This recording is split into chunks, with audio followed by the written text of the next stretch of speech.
Less than a month after Modi declared to the World Economic Forum that India was open for businesses, Prime Minister Narendra Modi of India has raised import duties to the highest in the 3 decades of India, setting the stage for the protracted trade battle.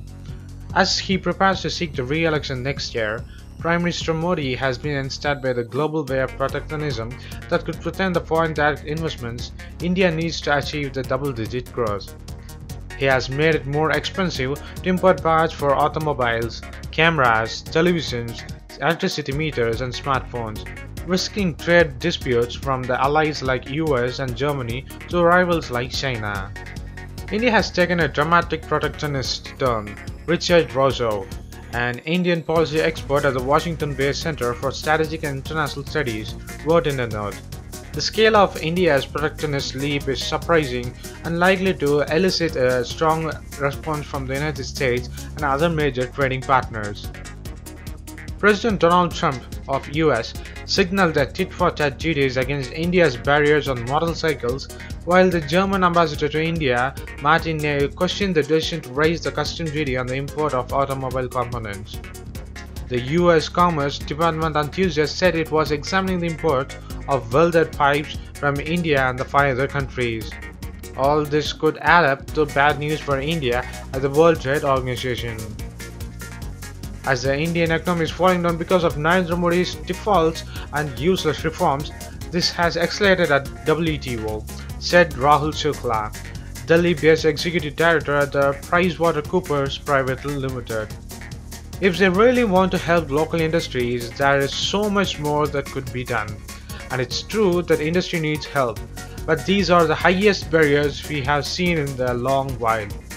India's move comes as it faces the widest trade deficit in 3 years and its resilient rupee.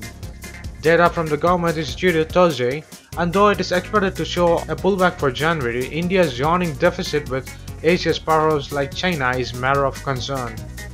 Indian imports from China has soared in the past few years, outpacing export and leaving the local industries, especially the medium to small scale industries, gasping for survival. Exports from $2.3 trillion economy have slowed at the time when the global economy is ticking higher. Finance Minister Arun Jaitley announced in February in his budget speech that the barrier would push the government's flagship Make in India program to encourage local manufacturing. Yet some believe the electoral costs incurred by the Prime Minister Modi after the chaotic roll out of the national's goods and service taxes, including the significant disruption to the business with the demonetization and some cow-related issues and other details of useless policies in the Indian government, may have driven the government to resort to protectionism. The barrier will remain in the place for another 2 to 3 years to help small and medium companies, said Vanaja Sarna, the chairwoman of India's Central Board of Excise and Customs, in an interview. But the move may end hurting the local businesses, said Bipul Chatterjee, executive director at the New Delhi-based think tank Cuts International. A hike of 15 to 20% is not much for Chinese and the South Korean companies. They can easily absorb it. This will end up hurting India's competitiveness more than the government imagines, he said. More or less, the useless policies of GST, demonetization, and the Make in India schemes are not making India richer and not growing India's economy. Instead, it is making India's falling economy to the worst of its history because of one man's ruling India with no democracy policies. So what do you think of the useless demonetization, GSTs, and policies related to WTOs and FDA's investments and foreign deficits, and the factors of raising the import tax duties, which will not give India's Make in India policy to grow and making Indian economy to be a fall down?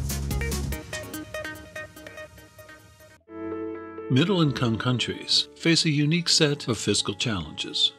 Investing in physical and social infrastructure is crucial for development, stability, and financing the budget. But raising capital is not easy. Governments must fund the projects at the lowest possible cost, with limited resources, deepening domestic markets, borrowing internationally, and developing capacity to handle more complex financial instruments. The World Bank Treasury Advisory is uniquely positioned in the government debt management field because we use what we call a practitioner-to-practitioner model. It's practical, it's pragmatic. We share our own skills because we do exactly what debt management offices and ministries of finance do. We manage about $200 billion of a debt portfolio for IBRD, one of the member institutions of World Bank. We manage another $500 billion of a derivatives portfolio that we use for hedging, for asset and liability management. So my colleagues and I like that we can share this knowledge from a practical point of view with our clients in debt management offices and in ministries of finance. The World Bank Treasury Government Debt and Risk Management Program supports partner countries for all government debt and risk management related needs. Once countries become part of the Government Debt and Risk Management Program, they receive just-in-time technical assistance from practitioner experts for all debt management needs. The GDRM program, I think, unlike many other programs, is offering programmatic support. What we value very much is that it is a learning program. So there is a constant dialogue between the partner countries, the World Bank and SECO. The program covers the full spectrum of debt management activities. So it includes, for example, the development of a debt management strategy, the implementation of a such strategy that may include work on developing an annual borrowing plan, on the development of the domestic market, but also accessing the international capital markets, derivatives markets, and so on. Also incorporate the risks that come from the contingent liabilities and bring this comprehensive view of the assets and liabilities management. GDRM program's approach is based on providing expertise, building trust, and long-term relationships. World Bank has expertise, and it is not just the expertise within the bank itself, but also the relationships that the bank have through member states of the bank, and therefore the expertise that are in debt management offices around the world. Peer learning is an important part of the GDRM experience, connecting countries facing similar issues and providing a platform for in-depth exchange of ideas and experiences. We also recognize that because of the skill level of the consultants, they actually learned and understood the contextual situation of Ghana, because every country is different. So you will notice that the attention to detail and how they went on the program with us was a recognition of our country context. The programmatic approach that we adopt is to undertake a diagnostic of the country, then develop a reform plan, a work program in collaboration with the country representatives, but then also to be there with them during the implementation of those reforms. To support middle-income countries in becoming more resilient against fiscal shocks, this is what the whole GDRM program is about. For Leila, cooking is part of her family history, a talent that she got from her mother, and a passion. But she is aware that to play in the big leagues, she cannot settle for cooking by instinct. The ingredients for success are self-confidence, creativity, an enterprising spirit, and meticulousness, qualities that seem to be innate. But what if this enterprising spirit could be learned?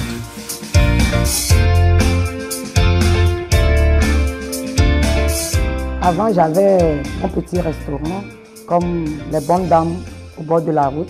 Mais nous, on veut que notre entreprise change. Pourquoi pas faire manger les chefs d'État des pays un jour? This spark of ambition was unleashed in Leila after participating in personal initiative training as part of a government-led private sector development support project financed by the World Bank. L'objectif de cette formation, c'est de stimuler l'initiative personnelle chez les entrepreneurs. Le premier élément, c'est le déclenchement individuel. Le deuxième élément, c'est être orienté vers le futur. Et le troisième élément de l'initiative personnelle, c'est surmonter les obstacles.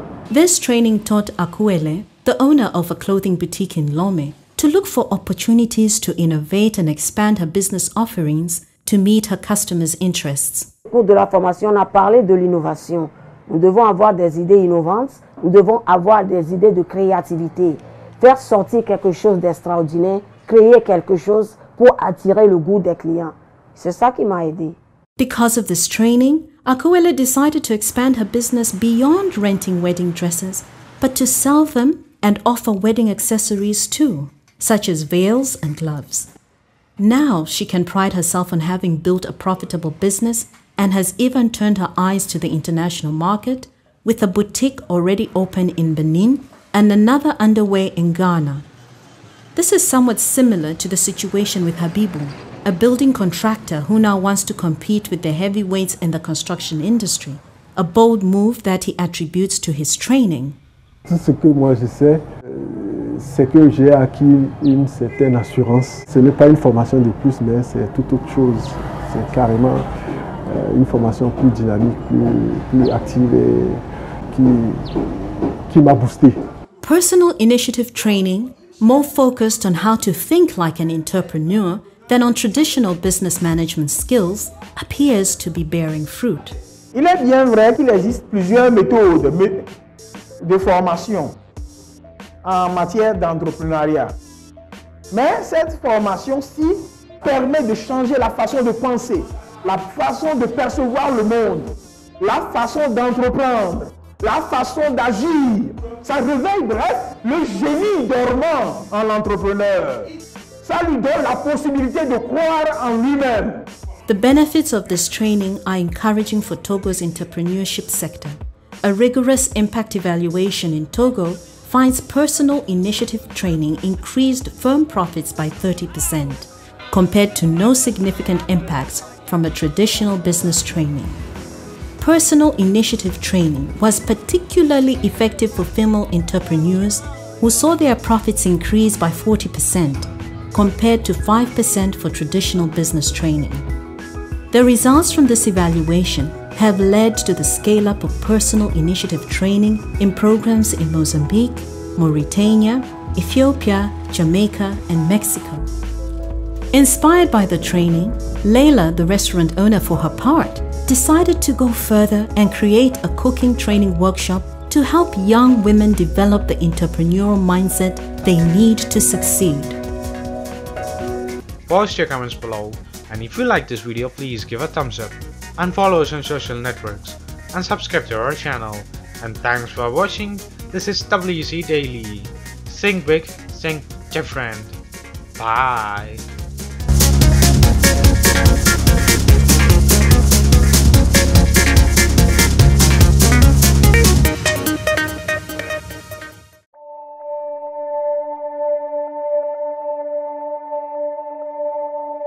Yeah.